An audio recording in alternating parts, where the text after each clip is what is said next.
자, 오늘 하나님 말씀 함께 듣도록 하겠습니다. 남은 자의 길이란 제목으로 하나님 말씀을 함께 나누도록 하겠습니다. 자, 저 여러분이 본문을 교독하겠습니다. 1절 읽겠습니다. 그러므로 내가 말하노니 하나님이 자기 백성을 버리셨느냐? 그럴 수 없느니라. 나도 이스라엘인이요 아브라함의 씨에서 난 자요 베냐민 지파라. 하나님이 그 미리 하신 자기 백성을 버리지 아니하셨나니 너희가 성경이 엘리야를 가리켜 말한 것을 알지 못하느냐? 그가 이스라엘을 하나님께 고발하되 주여, 그들이 주의 선지자들을 죽였으며 주의 제단들을 헐어버렸고 나만 남았는데 내 목숨도 찾나이다 하니.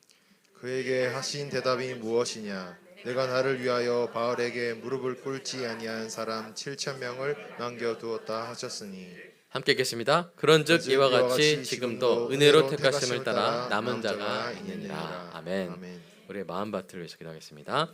사랑의 아버지 하나님, 설교자가 성령님의 인도하심으로 성경을 정확하게 설교한다면 성도가 듣는 것은 설교자의 말이 아니라 하나님의 말씀이며 성도가 마음속에서 듣는 음성은 그리스도의 음성인 줄 믿습니다. 설교 듣는 일에 제일 되는 목표는 내 자아의 욕구를 만족시키는 것이 아니라 나의 관심을 하나님께 합당하게 돌려서 하나님을 보고 기뻐하여 하나님께 영광을 돌리는 것임을 고백합니다.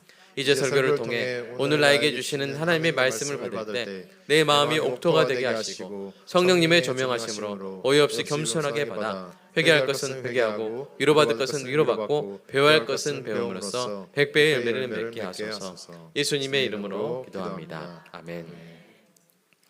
2004년 12월 26일 크리스마스 다음 날 오전 7시 58분 인도네시아 수마트라 서해안에서 발생한 9.2 규모의 지진이 인도양 전역에 거대한 쓰나미를 일으켰습니다.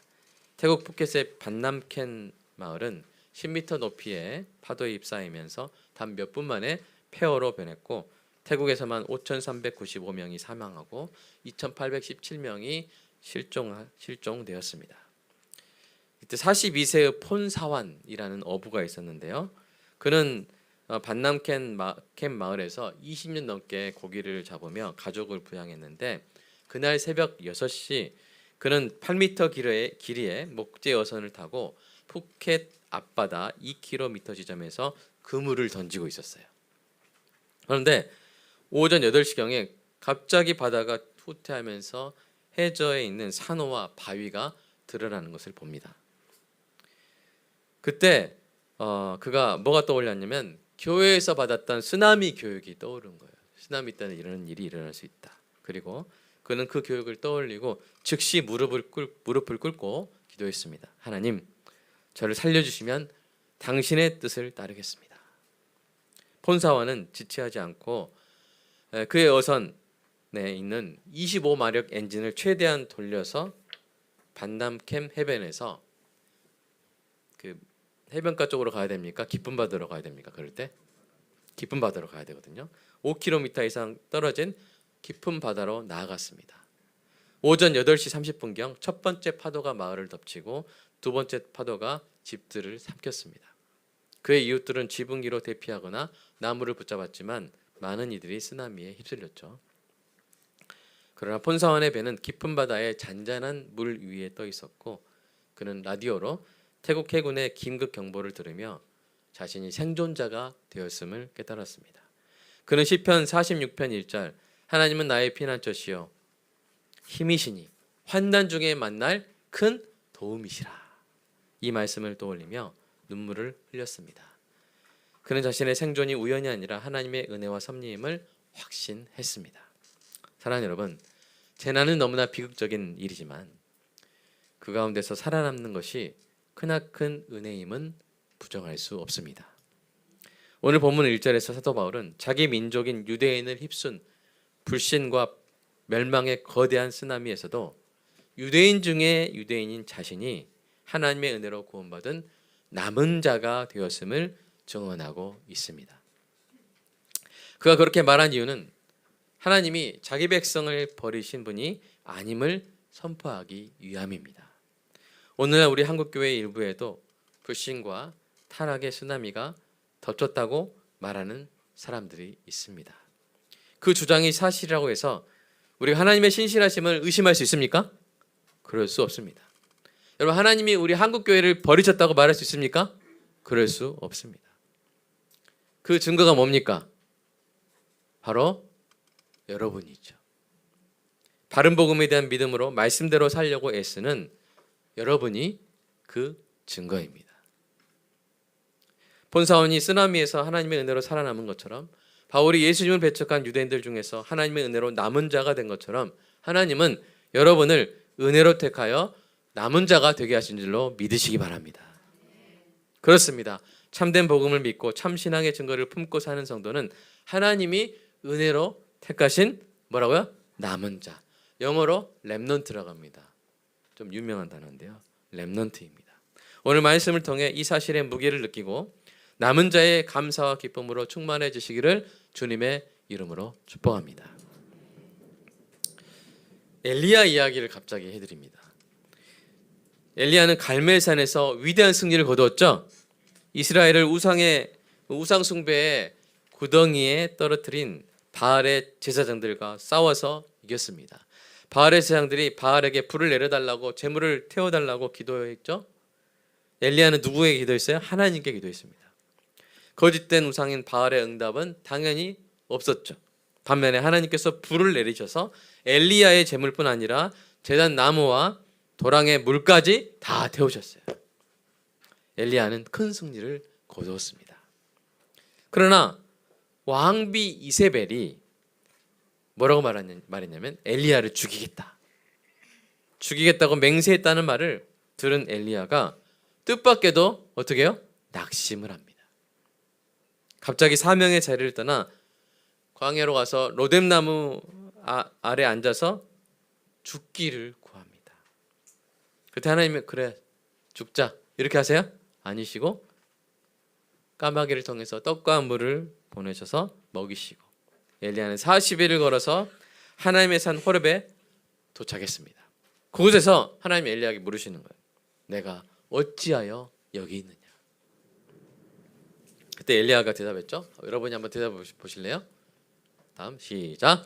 그가 대답하되 내가 만군의 하나님 여호와께 열심히 유별하오니 이는 이스라엘 자손이 주의 언약을 버리고 주의 제단을 헐며 칼로 주의 선자들을 죽였음이오며 오직 나만 남았거늘 그들이 내 생명을 찾아 빼앗으려 하나이다. 네. 오직 나만 남았거늘. 경상도 말로 내만 맞나요? 내만 남았거늘. 네. 여러분, 저는 이것을 엘리야 컴플렉스라고 부르는데요. 심리학 용어도 아니고 공인된 용어도 아니기 때문에 찾아보지 마세요. 그냥 제가 만든 게 사적인 제 용어입니다. 이는 엘리야처럼 하나님이 함께 하시고요. 하나님의 백성이 많음에도 뭐라고 말하는 거예요? 오직 나만 남았습니다. 나만 이 고생, 생고생하고 있습니다. 하면서 심리적 고립과 낙심을 토로하는 상태를 말합니다. 엘리야는 갈멜산에 승리를 주신 하나님의 불도 그 일을 통해 많은 백성들이 여호와가 하나님이심을 고백했다는 그 사실도 까맣게 잊어버린 것일까요? 어찌 보면 너 정신 차려라 라고 하실 것 같은데 하나님은 엘리야를 격려하십니다. 그에게 새로운 사명을 주시고 그에게 왕도 세우고 이제 너희 후계자도 세워라 라고 힘을 주시고 그리고 이렇게 대답하시죠. 같이 읽어볼까요? 시작. 그러나 내가 바알에게 무릎을 꿇지 않고 입을 맞추지도 않은 사람들 7,000명을 이스라엘에 남겨두었다. 야, 걱정 마라. 너 혼자 아니다. 내가 7,000명이나 남겨놨다. 이렇게 위로와 격려를 해주신 것이죠. 여러분, 참된 신자에게도 낙심의 순간이 올 수 있습니다. 나만 남았다고, 나만 고생하고 있다고 느끼는 엘리야 컴플렉스에 빠질 수 있습니다. 예수님을 보고 믿음으로 바다 위를 걷던 베드로가 거친 파도의 시선을 빼앗긴 순간 바다로 빠져들었듯이 주님을 바라보며 좁은 길을 걸어가던 참된 신자도 한순간에 낙심에 빠질 수 있습니다. 나만 바보같이 이렇게 사는 거 아닌가? 나만 남았다고. 요즘 누가 나처럼 사냐고. 요즘 같은 시대에는 더욱더 그럴 수 있습니다. 그러한 성도에게 오늘 하나님 말씀이 큰 격려가 되는 것이죠.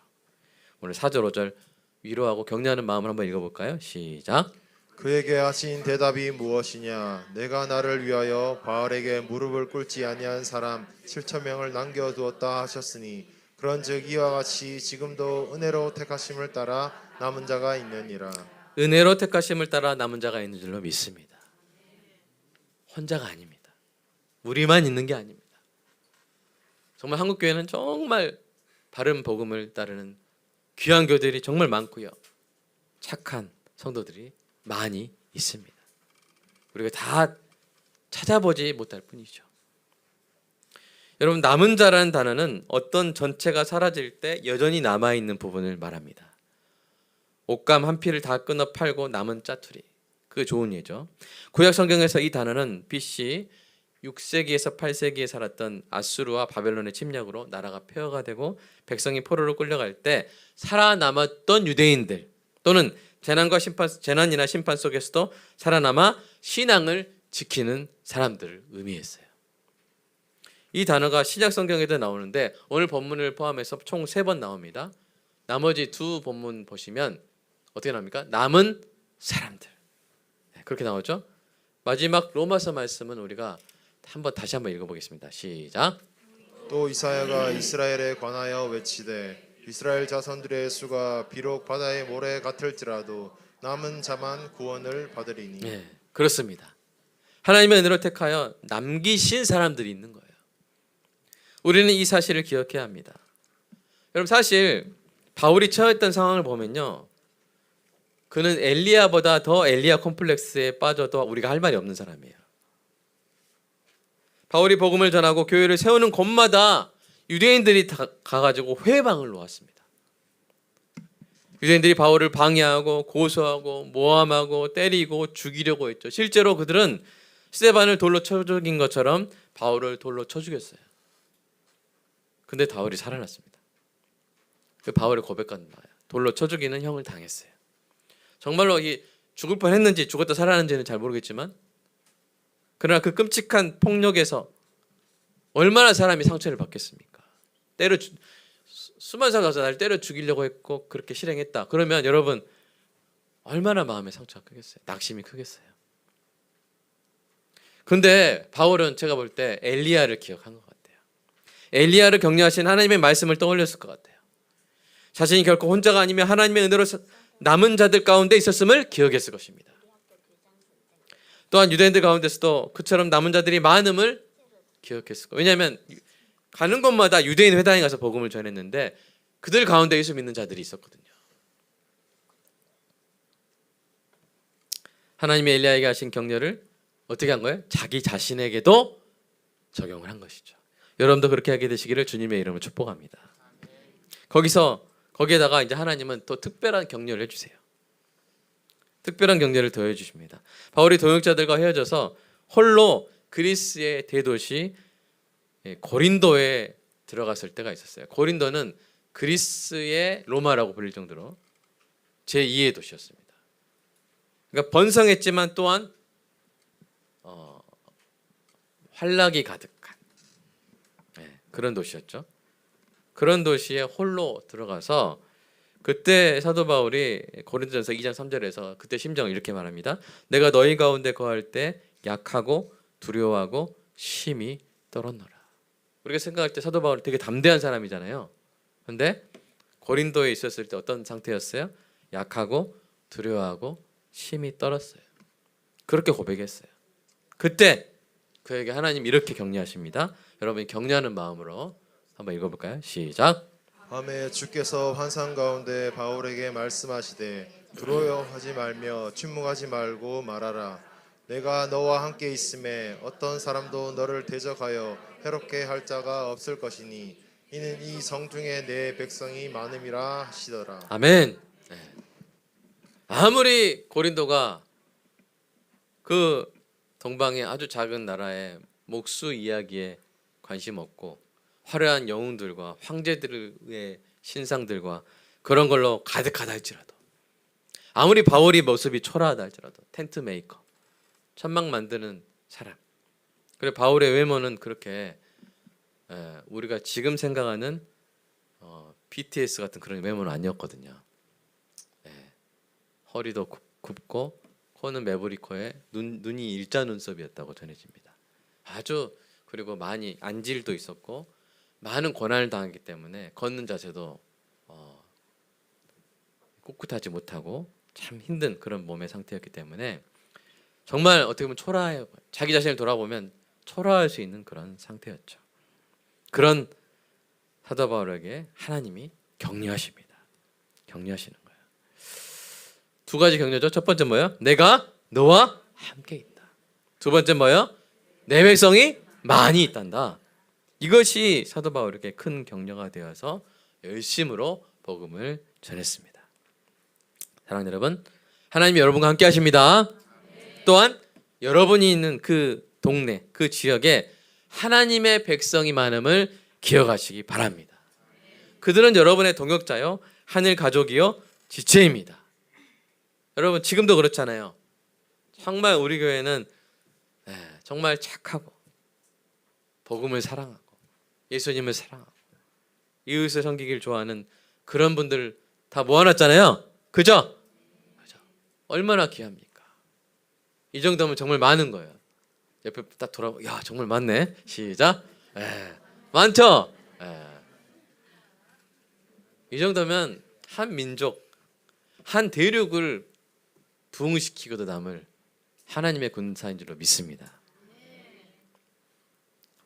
이것이 하나님의 뭐라고요? 이중 격려라고요. 이것도 제가 만든 말이기 때문에 어디 신학책 찾지 마세요. 하나님이 이 땅에 엘리야와 바울을 이중으로 격려하십니다. 여러분이 이 땅의 엘리야요, 이 땅의 바울이죠. 사랑하는 여러분, 여러분은 결국 혼자가 아닙니다. 혼자 되려고 해도 될 수가 없어요. 하나님이 함께 하시고 여러분처럼 남은 자들, 렘넌트, 남은 자들, 즉 하나님의 백성들이 많이 있기 때문입니다. 이 격려를 늘 기억하시기를 주님의 이름으로 축복합니다. 사랑하는 여러분, 그 어떤 시대에도 하나님의 은혜의 택하심을 따라 남은 자가 있습니다.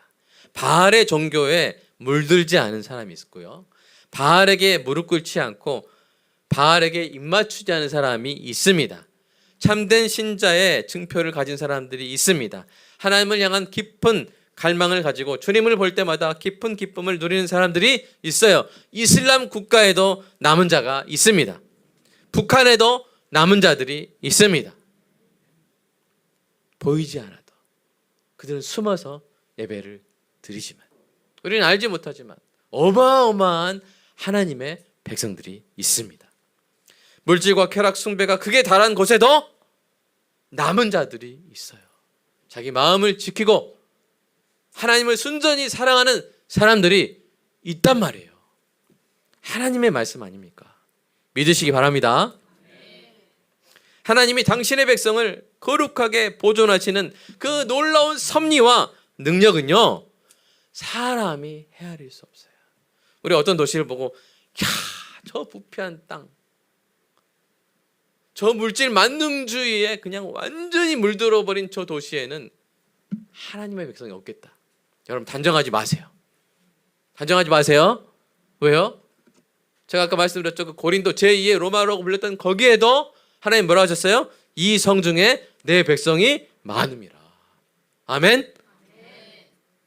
그 백성은 두 가지. 하나는 지금 신앙을 지키고 있는 사람들이고요. 또 하나는 거기서 전도하면 주께로 돌아올 하나님의 사람들이 있다는 거예요. 그러니까 우리가 뭘 내야 돼요?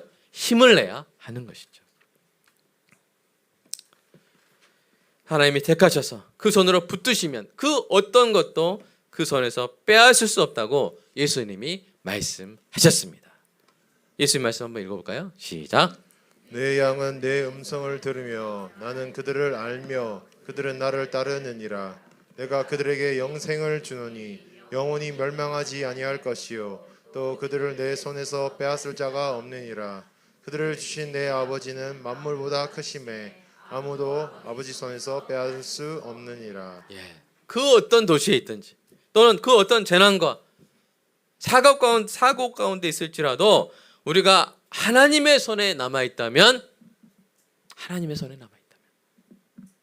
우리는 안전합니다. 아멘입니까? 우리는 평안합니다. 그러니까 하나님의 손에 남아있다는 것이 얼마나 큰 은혜입니까?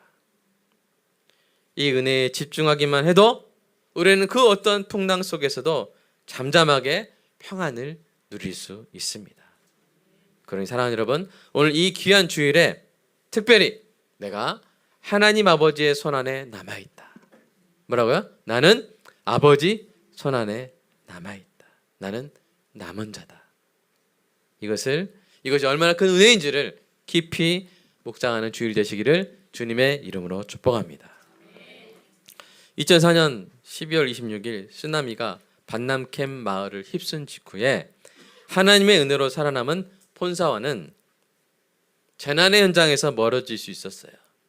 그러나 그는 어선의 방향을 180도로 돌립니다. 그리고 재난의 현장인 해변으로 돌아갔습니다. 바다에는 나무 조각, 주택의 잔해, 사람들의 비명소리가 가득했어요. 그는 떨리는 가슴을 부여잡고 믿음으로 행동했습니다. 밧줄과 그물을 던져 물 위에 떠있던 22명을 어선으로 끌어올렸습니다. 이들 중에는 부상당한 어부, 겁에 질린 관광객, 표류하던 두 어린아이가 포함되어 있었습니다. 그는 배에 태운 이들을 진정시키며 하나님이 우리를 지키신다고 격려했고 3시간 동안 바다를 돌며 생존자들을 찾아 구조하여 고지대로 안전하게 옮겼습니다. 그는 예수님을 만난 베드로처럼 어떤 어부가 된 거예요? 문자 그대로 사람 낚는 어부가 된 것이죠. 그가 구한 한 생존자는 이렇게 말했습니다. 그가 저를 배에 태웠을 때 저는 하나님이 저를 포기하지 않으셨다고 느꼈습니다. 그의 손이 하나님 손 같았거든요. 폰사원의 헌신은 구조로 끝나지 않았습니다. 그는 쓰나미 다음 날부터 반남캠 마을의 교회에 모인 생존자들과 함께 기도하며 기독교 구호단체인 월드비전과 함께 협력해 구호 활동에 뛰어들었습니다. 그는 쌀 500kg, 생수 1000리터, 임시 텐트를 50가구에 각각 배급했고 무너진 집들을 복구하기 위해 목재를 나르며 이웃들을 도왔습니다.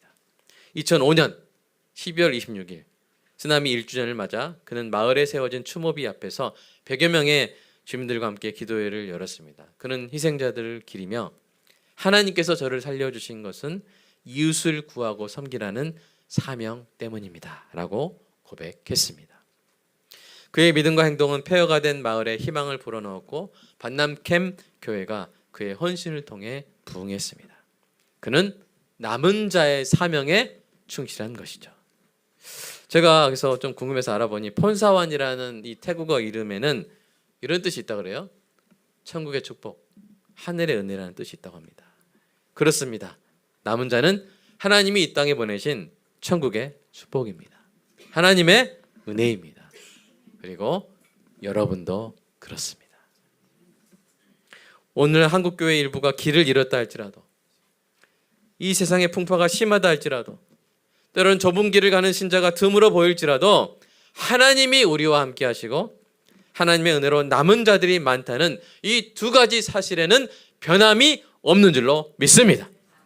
이 믿음으로 낙심하지 않고 다시 힘을 얻어서 엘리야처럼 바울처럼 폰사완처럼 남은 자의 길로 계속 나아가는 저와 여러분이 되기를 간절히 소망합니다.